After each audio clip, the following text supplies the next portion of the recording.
கரூருடைய MR Vijayabaskar ராஜினாமா பண்ணியிருக்காரு அப்படின்றது இவர்கள் பாஜகவை விஞ்சக்கூடிய குதிரை பேரத்தில், அதாவது எம்எல்ஏக்களை விலைக்கு வாங்குறதுல இவங்களை மிஞ்ச முடியாது அப்படின்ற ஒரு நிலை வந்துருச்சு. ஏற்கனவே விஜயபாஸ்கரை சேர்த்து மொத்தம் 5 பேர் ராஜினாமா பண்ணியிருக்காங்க.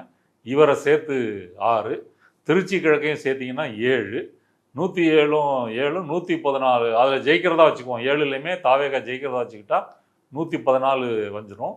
அதுக்கு பிறகு திமுக கூட்டணி கட்சிகள் 13 இருக்குது. அப்போ 114 13 127, அப்போ 18 தாண்டி ஒரு கம்ஃபர்டான ஒரு எண்ணிக்கையில் தாவேகா இருக்கும். இதோடய நிற்க போகிறதில்ல. இன்னும் அதிமுக எம்எல்ஏக்களை விலைக்கு வாங்கக்கூடிய வேலையை தாவேகா கண்டிப்பாக பண்ணுவாங்க அப்படின்றதான் அந்த எம்ஆர் விஜயபாஸ்கர் விவகாரத்தில் தெரியுது. கரூருக்கு இப்போ இதே நேரத்தில் இந்த கரூர் எம்எல்ஏ ராஜினாமா பண்ணுறாரு. அதே நேரத்தில் கரூர் போகிற பிளான் அப்படின்னு ஃப்ளாஷ் நியூஸ் ஆகுது. விஜய் அவர்கள் போகிறதா இருக்குது. இதை எப்படி பார்க்குறீங்க? இந்த வரப்போகிற தேர்தலுக்கான இது முன்னேற்பாடா, இல்லை அங்கே இருக்கிற மக்களை மறுபடியும் இவர் போய் சந்தித்து தன்னுடைய இமேஜை நிரூபிக்க நினைக்கிறாரா? நீங்கள் எப்படி பார்க்குறீங்க? எல்லாமும் தான். ஒன்று கரூர் விக்கெட்டை போல்டாகணும்.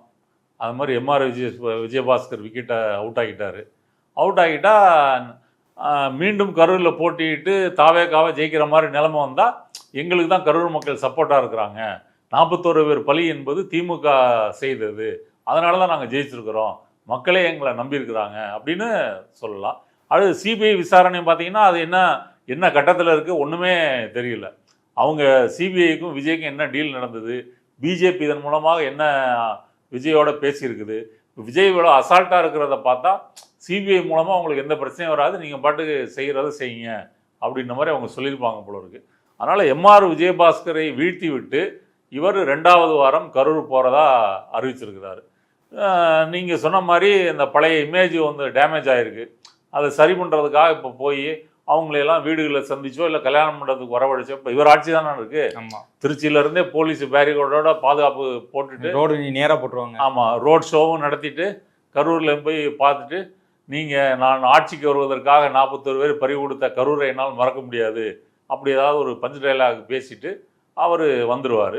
அடுத்து நிறைய பேர் கேட்குறாங்கல்ல, நீங்கள் ஆட்சிக்கு வந்த பிறகு கரூருக்கு ஏன் போகலைன்னு, அதுக்கெல்லாம் ஒரு ஃபுல் ஸ்டாப் வைக்கணும் அப்படின்ற முறையில் இதை செய்கிறாரு.